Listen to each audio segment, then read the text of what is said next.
ስለዚህ አዶናይ ምንድን ያደረገው ይሄንን ብልጠት ተጠቅሞ ግጦ እሷ ሀብታም ልጅ ችግር የለባትም። አሁንም ከፈለገ ይምጣ። የሚቸግረው ነገር ከሆነ በአንቺን በኩልም ካለ ይላክ። የሆነ ነገር ካለው አካውንቱን ይላክ፣ እንረዳዋለን። እኛ አሁን ተተኩሰናል። አሁን ከነ ኤቪ ማርሻል ጋር የተለያዩ የአላሙዲን ዘመዶች አሉ እዚህ እኛ ጋር ዚ እኔ አሁን ይህን ለመስማት አይደለም እኮ የገባሁት። እኔ ይህንን ለመስማት አይደለም የገባሁት። ይህንን ሁሉም ልንገር፣ ቲክቶክ ላይ ያለ ሁሉ የራሱ አስተሳሰብ አለው፣ ሀሳቡን የሚገልጽበት መንገድ አለው። እኔ ልል የገባሁት እንትና ፈመሰ በእንትና አትበል እንድትል ስላልፈለግኩ ነው። አሁን ለምሳሌ አዶናይ 6 ሚሊዮን አለ፣ አዶናይ ተከታይ ማስተራብነት አለ። እነዚህ ሁለቱ እዚህ ፎሎ ላይ የደረሱት ሰርተው ነው። ሌሎቹ ለምን አይደርሱ? 30 ሰከንድ ሀሳብ ልጠቅልል። ምንድን ነው እኛ ዋናው ነገራችን፣ ያንቺም የተናገርሽው ነገር አዶናይ በጃኒ ጀርባ ታዝሎ ነው ከ10 ሺህ ፎሎወር ተነስቶ ለዚህ ጸጋ ያበቃው። ራሷ ቃል በቃል የተናገረችው ምንድን ነው? አዶናይን ሰዎች ኢትዮጵያን ተጸይፈውት ለምን የቤተሰቡ ደስታ በእጆ ነው በሚለው ነገር ሰዎች በማያወሩበት ሰዓት ላይ ስሙን ታጠሪው ብዬ ነው።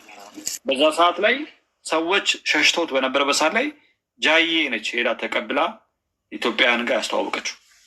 ሰዎች አይወዱትም ነበር ኢትዮጵያውያን፣ እሷ ነች ለዚህ ያደረሰችው። ይህ ሁሉ ፎሎወር የመጣው በጃ ጀርባ ነው። አየሽ። ግን ዛሬ ብዙ ፎሎወር ካገኘ በኋላ ግን ካዳት። እስከ ዛሬ የሰራውን ስራ አንተ ነበር ስትሰራለት የነበረው ማለት ነው፣ እዚህ የደረሰበት ማለት ነው። ለምን ሌሎቹ ቲክቶከሮች እንደሱ ፎሎወር አያመጡም? እንደሱ ላይክ ለምን አያገኙም? ለምን እንደሱ ሰው ረድተው አይቀየሩ? ለምን ሁሉም እሱ ላይ ደረሰበት አልደረሰም? ስለዛ ልጁ ግሮ ያመጣውን ለምን ክሬዲት አሰጡትም ነው ጥያቄ። ስንት አካውንት በቡዳ አስበላባት እሱ የጃኒ ሚሊዮን ፎሎ ያለው አካውንት። ተረጋጋ እንጂ 3 ሚሊዮን ዩቲ እንኳን በጣም ከድሮ ጀምሮ የለፋችበት ፎሎወሯ ያለችበትን ሌቨል ታውቀዋለህ። እንደዛ ለማለት በነገራችን ላይ ላይቭ ላይም ስገባ እኮ ፎሎ ይጨምራል። ይህን ታውቃለህ። አዶናይ ግን ላይቭ ሳይገባ ምንም ጊፍተርም አይደለም ላይቭም ሳይገባ ነው እዚህ የደረሰው። ስለዛ አዶናይ ወደድክም ጠላችሁ እዚህ የደረሰው በስራው ነው፣ በእውቀቱ ነው።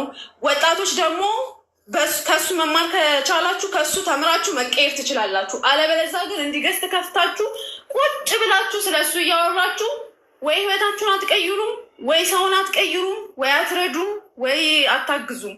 በቃ ለምን በነገራችን ላይ መቀየር ከፈለጋችሁ መልካም ነገርን የሰው እየወሰዳችሁ ፖዘቲቭን እየወሰዳችሁ ኔጌቲቭን እየተዋችሁ መኖር ትችላላችሁ። ቁጭ እሷንም ፖዘቲቭን እየወሰዳችሁ ኔጌቲቭን እየተዋችሁ መኖር ትችላላችሁ። ቁጭ ብላችሁ እሷንም አትስደቡ፣ እሱንም አትስደቡ።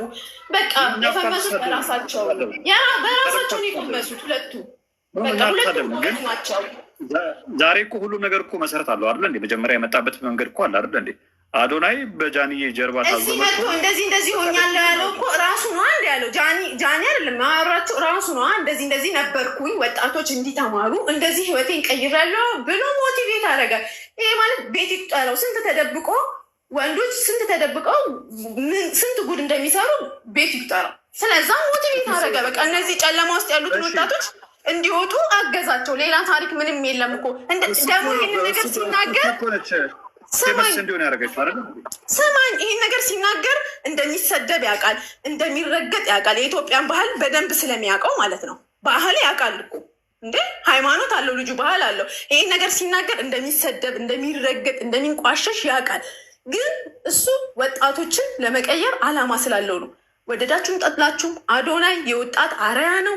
የቲክቶክ ንጉስ ነው። ቲክቶክን አልጎሪዝም የቀየረ ነው። ታይቶ ማይታወቅ ቲክቶክ ላይ እያደረገ ነው። ኢቭን አዶናይ አሁን ትንሽ ነገር አትጠብቅም። ምክንያቱም ትልቅ ነገር ስላስለመደን እኛ የምንጠብቀው በጣም ትልቅ ነገር ነው ከሱ። ምክንያቱም በቃ ከፍታ ላይ ያወጣው ቲክቶክን። ስለዛ ቲክቶከሮች ራሱ ለመስራት ግዴታ በጣም ትልቅ ክሬቲቭ መሆን አለባቸው። ምክንያቱም በቃ አሳድጎታል። ከእሱ አሁን ማንም ሰው አሁን አዶናይ ዝም ብሎ ተራ ነገር ይዞ ቢመጣ ማንም አይቀበለው። ምክንያቱም አንዴ ሌቭሉን ከፍ አድርጎታል። ስለዛ ማመን አለባቸው። አምናችሁ ተቀበሉ። ለምን ማመን ከበዳችሁ? በቃ ልጁ ይችላል፣ ይሰራል። ስንት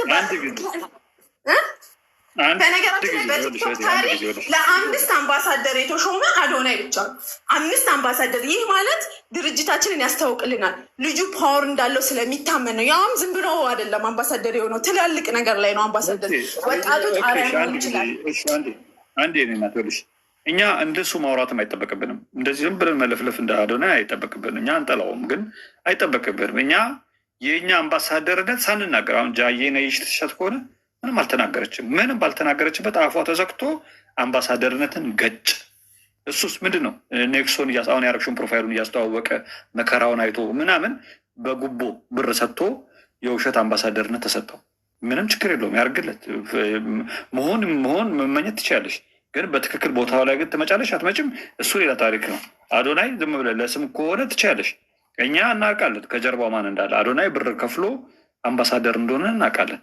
ወላ ሁሉ እየከፈለ ነው። ይህን ስሙ ከፍሎት ነው ሚሊዮን። በነገራችን ላይ በሚሊዮን ሳይሆን በሚሊዮን ነው የሚከፈለው። ልጁ ደግሞ ጎበዝ ነው፣ ይሰራል። ከዚህ በኋላ ገና ለ20 አምባሳደር ይሆናል። ኢትዮጵያ ላይ ታሪክ ይሰራል። ይህን ተናግሬ ልውረድ። ኢትዮጵያ ላይ ታሪክ ይሰራል። ገና ሻይን ያደርጋል። በነገራችን ላይ ከእውቀት ጋር የሚመራው አዶናይ ሲናገር ሰምታችሁ ሞቲቬት ሊያደርግ ይችላል እንጂ ወታችሁ አንቺ እያልሽ ያለሽ ጃኒ እውቀት የላትም እያልሽ ነው። እኔ እኮ ግራ አይደለም፣ አላልኩም። እንደዛ አላልኩም። እኔ እየወራ ያለው ስለ አዶናይ ነው። እኔ ስለ ጃኒ አላወራሁም። እኔ ስለ ጃኒ አላወራሁም። አላት በነገራችን ላይ አፕሪሼት አረጋታለሁ፣ ወዳታለሁ፣ ሪስፔክት አረጋታለሁ፣ አከብራታለሁ። እኔ ግን ላወራ የገባው ስለ አዶናይ ነው፣ ስለ ጃኒ የለም። ስለ ጃኒ የጃኒ ደጋፊዎች ያውሩላት። እኔ ላወራ የገባው ስለ አዶናይ ነው። አንገት በላይ ሆኖ ይደብራል በጣም። እኛ ችግር የለውም፣ ቢሶኬ እኛም ወንድማችን ነው እኮ እናውቀዋለን። የተወሰነ ጊዜ እኛ በእኛ አማካኝነት ከፈጣሪ በታች ለዚህ ጸጋ አብቅተነዋል። ይሁን ችግር የለውም። ዛሬ ቢክደንም ማለት ነው በእኛ ጀርባ ታዝሎ በእህታችን ጀርባ ታዝሎ በዚህ ነገር ምንም ችግር አልደበረንም እኮ እኛ አይደለ እንዴ? ግን እናንተ አሁን ለምሳሌ ጃኒ ምንም እንደማታውቅ እንዳልተማረች ምናምን አድርጋችሁ የምታቀርቡት ነገር ትክክል። በኢየሱስ ምን እኮ ነገርኩ። ያወራሁት ስለ አዶናይ ነው ላወራ የገባሁት። እኔ ስለ ጃኒ ምን አገባኝ? ስለ ጃኒ ደጋፊዎቿ ያወሩላል። አሁን እኮ የኔ እናት አልሽ እኮ ሰሊና አልሽ እኮ እሱ የተማረ ነው፣ እሷ ግን ብለሽ እንዲህ እኮ ስለ አዶናይ ነው ያወራሁት። እኔ ከእውቀት ጋር ነው የሚሰራው፣ ወጣቶችን ያነቃቃል፣ ጎበዝ ነው። ብዙ ወጣቶች ተምሯል እኮ በላይ ስትይ እኮ ቀኝ እጁ እሺ፣ ችግር የለውም ይሁን፣ እሺ እኔ ያርግለት። እኔ ማለት ዝም ብለሽ ለመከራከር ፈልገሽ ካልሆነ በስተቀር እኛ እንደ ጃኒ እንደውም ካየሽ በተፈጥሮ የተማረች እንደዚሁ ተፈጥሮ ያስተማራት በጣም ደግሞ ከምንም ነገር በላይ የሰው መውደድ ነው በዚህ ዓለም ላይ የሚያስፈልገው። እንደ ጃኒ የተወደደና የተከበረው ኢትዮጵያ ውስጥ ሰው አታገኝ፣ በተለይ ከቲክታከሮች። እኔም ወዳታለሁ፣ በጣም ነው መወዳት። እግዚአብሔር ሴት ነኝ፣ ሴት ሆኜ ሲጀመር ሴት ልጠላ አልችልም። ወዳታለሁ፣ አደንቃታለሁ። እሷን መደገፍ ሲገባሽ ይደብራል።